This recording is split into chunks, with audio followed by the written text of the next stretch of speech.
बच्चों आज हम आपसे बात करेंगे कि जब कोई प्रकाश की किरण किसी ग्लास स्लैब से पास होती है तो कैसे बेंड होती है और क्या क्या फिनोमेना होते हैं उनको हम लोग देखते हैं। आइए देखते हैं। तो हम लोगों ने यहाँ पर लिया एक आयताकार स्लैब यानी कांच का टुकड़ा, ठीक है, और एक प्रकाश किरण को मैं इस पर आपतित करा रहा हूँ। तो ये पृष्ठ के जिस बिंदु पर आपतित होती है उसे हम आपतन बिंदु कहते हैं और वहाँ पर हम लोग नॉर्मल खींचते हैं। तो ये हम लोगों ने यहाँ पर कुछ इस प्रकार नॉर्मल खींच लिया, ठीक है।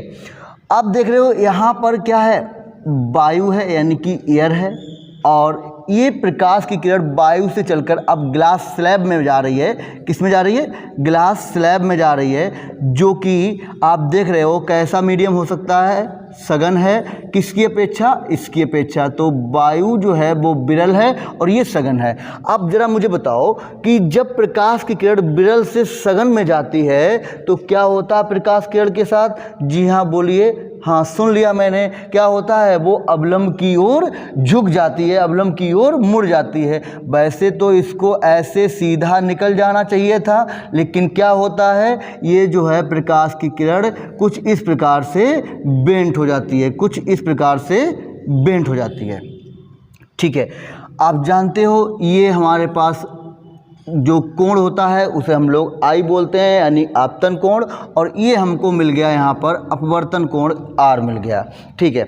तो ये जो प्रकाश की किरण है अब पृष्ठ के इस बिंदु पर टकरा रही है, तो यहाँ पर भी हम लोग क्या खींचेंगे, यहाँ पर भी हम लोग नॉर्मल बनाएंगे। तो नॉर्मल कैसा होता है? पृष्ठ के लंबवत होता है, तो ये नॉर्मल बन गया। अब देखो ध्यान से, ये जो प्रकाश की किरण है वो आप देख रहे हो इसके और इसके, ये दोनों नॉर्मल के कैसी है? तिरछी है ना। तो ये कट कर रही है, ये कोण और ये कोण आपस में कैसे होंगे? बराबर होंगे। हम लोग जानते हैं कि जब दो समांतर रेखाओं को कोई तिर्यक रेखा काटती है तो उनके एकांतर कोण आपस में बराबर होते हैं। तो ये कोण आर है तो ये कोण भी आर होगा। तो इस प्रकार हम बोल सकते हैं ये कोण भी आर होगा, ठीक है। चलिए ये बात तो आप लोगों को पता थी, ठीक है। तो अब देखिएगा क्या होगा, यहाँ से आप देखो ये ग्लास स्लैब है, यहाँ से ये प्रकाश की किरण चल रही है और यहाँ अब क्या होगा, बाहर निकलेगी। तो बाहर कैसा मीडियम है? बाहर यहाँ पर क्या है? वायु है। बाहर क्या है? वायु है, यानी कि सघन से विरल में जा रही है। तो सघन से विरल में जाती है तब क्या होता है? हाँ जी हाँ बोलिए। हाँ सुन लिया मैंने। क्या होता है? वो अवलंब से दूर हटती है। वैसे तो इसको ऐसे निकल जाना चाहिए था, लेकिन क्या होता है, अवलंब से दूर हट जाती है, कुछ इस प्रकार अवलंब से दूर हट जाती है। तो आप देख रहे होंगे, क्या देख रहे होंगे कि ये हमारे पास प्रकाश, आपतित प्रकाश की किरण थी, ऐसे आना चाहिए था, लेकिन इस ग्लास स्लैब के आने की वजह से वो कुछ यूं इस प्रकार से निकलती है। तो ये जो हमारे पास एंगल मिला ना, इस एंगल को बोलते हैं इमर्जेंस एंगल यानी कि निर्गत कोण, ठीक है। इसे हम लोग बोलते हैं निर्गत कोण। और ये जो प्रकाश की किरण ग्लास स्लैब से निकल रही है इसलिए इसको बोलते हैं निर्गत किरण, ठीक है। ये हमारे पास है निर्गत किरण, ओके।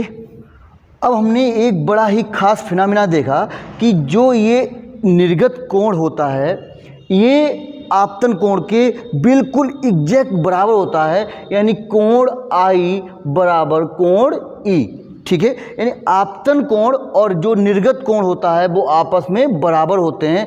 ऐसा होने से तो ये जो आपतित किरण और ये जो निर्गत किरण है ये दोनों के दोनों एक दूसरे के कैसे हो जाती हैं? समांतर हो जाती हैं, ठीक है। अच्छा, अब आप देख रहे हो कि अगर ये ग्लास स्लैब ना होता तो वैसे प्रकाश किरण ऐसे निकल जाती, लेकिन इस ग्लास स्लैब के होने की वजह से ये प्रकाश किरण कुछ इस प्रकार यूं ऐसे निकली है।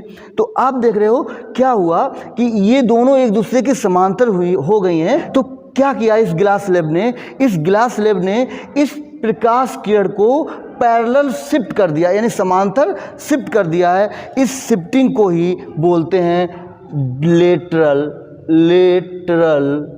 डिस्प्लेसमेंट, ठीक है, यानी कि पार्श्व विस्थापन।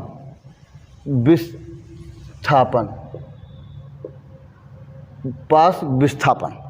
ठीक है, तो लेटरल डिस्प्लेसमेंट क्या होता है कि प्रकाश की किरण जब किसी ग्लास स्लैब से पास होती है तो वह अपनी आपतित किरण से थोड़ा लंबवत शिफ्ट हो जाती है। इस शिफ्टिंग को ही पास विस्थापन कहते हैं हम लोग। ठीक है, अब बात आई है कि आखिर ये जो पास विस्थापन हो रहा है वो किन किन फैक्टर पर डिपेंड करता है, इसकी बात कर लेते हैं हम लोग। तो देखिए ध्यान से, ये जो हमारे पास आपतन कोण है, अगर हम लोग आपतन कोण को जितना ज़्यादा से ज़्यादा बढ़ाएंगे, यानी आपतन कोण को हम लोगों ने जितना बढ़ाया, जितना ये बढ़ेगा उतनी ही शिफ्टिंग ज़्यादा होगी। शिफ्टिंग ज़्यादा होगी यानी लेटरल डिस्प्लेसमेंट भी बढ़ेगा। ठीक है, शिफ्टिंग जितना ज़्यादा हुई, यही हमारे पास ये जो दूरी होती है, ये दूरी ही क्या कहलाती है, लेटरल डिस्प्लेसमेंट कहलाती है। तो इसके बढ़ने से आप देखेंगे कि ये शिफ्टिंग ज़्यादा होगी, शिफ्टिंग ज़्यादा होगी तो वहाँ पर लेटरल डिस्प्लेसमेंट भी बढ़ेगा। तो एक फैक्टर ये हुआ कि ये आपतन कोण पर डिपेंड करता है। ठीक है, दूसरा ये जो है इस ग्लास स्लैब के रिफ्लेक्टिव इंडेक्स पर भी डिपेंड करता है, यानी अपवर्तनांक पर। यदि हम लोगों ने यहाँ पर जो ग्लास स्लैब लिया है, इसका अपवर्तनांक जितना ज़्यादा से ज़्यादा होगा, लेटरल डिस्प्लेसमेंट भी ज़्यादा होगा। कैसे? जितना ये ज़्यादा होगा, ये जो प्रकाश की किरण है उतनी ही बेंट होगी, उतनी ही ज़्यादा बेंट होगी। ये एंगल जितना कम होगा, शिफ्टिंग उतनी ही बढ़ेगी। शिफ्टिंग बढ़ेगी यानी लेटरल डिस्प्लेसमेंट भी बढ़ेगा।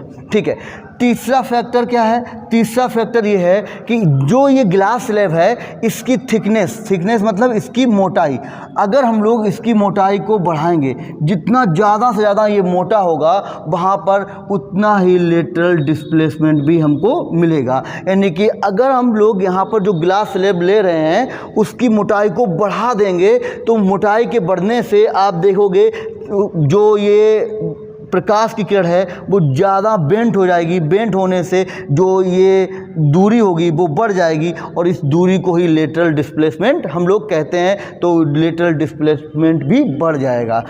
ठीक है, एक और फैक्टर है जो इसको अफेक्ट करता है, वो क्या है कि ये जो हमारे पास प्रकाश किरण इस पे आ रही है वो एक बड़ी प्रकाश किरण है। ठीक है, अब वो एक बड़ी प्रकाश किरण का कहने का मतलब ये हुआ कि यहाँ पर जो प्रकाश किरण है वो एक रंग की है। ठीक है, अब यहाँ पर आप जानते हो कि प्रकाश किरण में 7 रंग होते हैं। अब वो कौन सी प्रकाश की किरण इसमें गिरेगी, जिस सभी का अलग अलग आप देखेंगे कि लेटरल डिस्प्लेसमेंट भी मिलेगा। क्यों ऐसा क्यों होता है? ऐसा इसलिए होता है क्योंकि सभी प्रकाश किरणों की जो वेवलेंथ होती है यानी कि तरंग दैर्घ्य होती है वो अलग अलग होती है। तो बात आई है कि किस प्रकाश किरण के रंग के लिए, किस किरण के रंग के लिए यहाँ पर जो लेटरल डिस्प्लेसमेंट होगा वो अधिक होगा। तो याद रखिएगा सबसे ज़्यादा होता है बैगनी रंग के लिए। बैगनी रंग के लिए अब ऐसा क्यों? तो बैगनी रंग की जो तरंग दैर्घ्य होती है वो सबसे कम होती है। तरंग दैर्घ्य कम हुई तो लेटरल डिस्प्लेसमेंट भी बढ़ जाता है। तो ये 4 फैक्टर हैं जो लेटरल डिस्प्लेसमेंट को अफेक्ट करते हैं, प्रभावित करते हैं। तो क्या है? आपतन कोण के बढ़ने से लेटरल डिस्प्लेसमेंट भी बढ़ता है।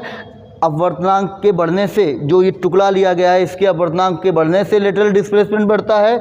इसकी मोटाई के बढ़ने से भी लेटरल डिस्प्लेसमेंट बढ़ता है। और जो प्रकाश किरण इस पर आ रही है उसमें अगर जो बैगनी रंग की प्रकाश किरण होगी तो सबसे ज़्यादा लेटरल डिस्प्लेसमेंट उस रंग के प्रकाश किरण के लिए होगा। थैंक यू, मिलते हैं नेक्स्ट वीडियो में।